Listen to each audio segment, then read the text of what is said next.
তিনজন যারা মূল এই অপরাধের সাথে যারা মূল অভিযুক্ত, যারা মাস্টার মাইন্ড, আমরা তাদেরকে গ্রেপ্তার করতে সক্ষম হয়েছি।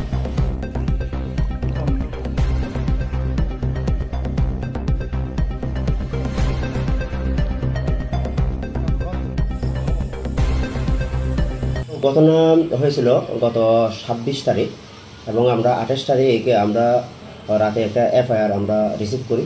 ওই মূলে আমরা সিধাই থানাতে একটা কেস রেজিস্টার করি আমরা, যার মামলা নম্বর 71/2025। মামলা রুজু হওয়ার পরে আমরা তদন্তের মাধ্যমে আমরা তিনজন যারা মূল এই অপরাধের সাথে যারা মূল অভিযুক্ত, যারা মাস্টার মাইন্ড, আমরা তাদেরকে গ্রেপ্তার করতে সক্ষম হয়েছি।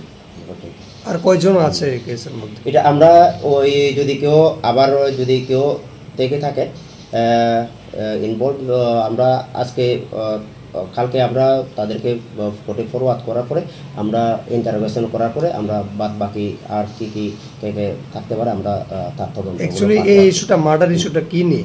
অ্যাকচুয়ালি এটা মার্ডার ইস্যুটা একটু তাদের একটা সন্দেহবশত। এখানেও একজন গ্রামের দুইটা পরিবারে প্রায় সময় রোগাগ্রস্ত থাকতেন। তো ওনাদের ওই যে পাড়ার যে পারম্পরিক রীতি অনুযায়ী তারা যখন জানতে পারে যে কেউ না কেউ ডাইন এর সম্পর্কে জড়িত, এরকম ডাইনি সন্দেহ করেছে, যিনি যাদেরকে তারা মেরেছে, নন্দরানী দেববর্মা।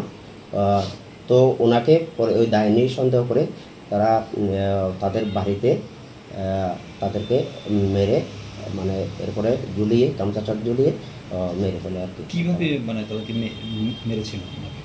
প্রথমে আসলে খিলগুছি এই সময় পরে যে মৃত্যুটা নিশ্চিত করার জন্য একটা জানালার সাথে গামছা ফেঁচিয়ে মৃত্যুটা নিশ্চিত করে আর কি।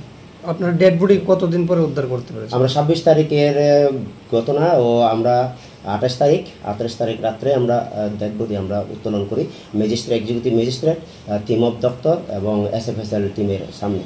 এরপর আমরা যথারীতি উত্তোলন করার পরে আমরা মোহনপুর স্বাস্থ্য কেন্দ্রে আমরা ডেড বডি পাঠাই। ওখানে যথারীতি পরের দিন পোস্টমর্টম সম্পন্ন হয়। যেই গ্রামে এই ঘটনা সংঘটিত হয়েছে সেখানকার ল অ্যান্ড অর্ডার সিচুয়েশন কেমন রয়েছে? ল অ্যান্ড অর্ডার তো আমাদের ডেভেলপমেন্ট আছে, পুলিশ এবং অন্যান্য স্টাফ ডেভেলপমেন্ট আছে, এখন মোটামুটি নর্মাল। এগুলো অ্যাকচুয়ালি আমরা নামগুলো এখন আমরা বলছি না, এই সময় পরবর্তীতে নামগুলো ডিসক্লোজ করা হবে। তদন্তের সাথে আমরা এগুলোকে আপাতত আমরা নাম ডিসক্লোজ করছি না আর কি। তাদেরকে গ্রেফতার কোথা থেকে করেছে? আমরা তাদেরকে গ্রেপ্তার করেছি মনকোবরা পাড়া কোনো এক নির্জন স্থান থেকে। পুরো আমরা পুলিশ টিম, আইও সহ এবং SDPO স্যার মোহনপুরের নেতৃত্বে আমরা তাদেরকে গ্রেপ্তার করেছি।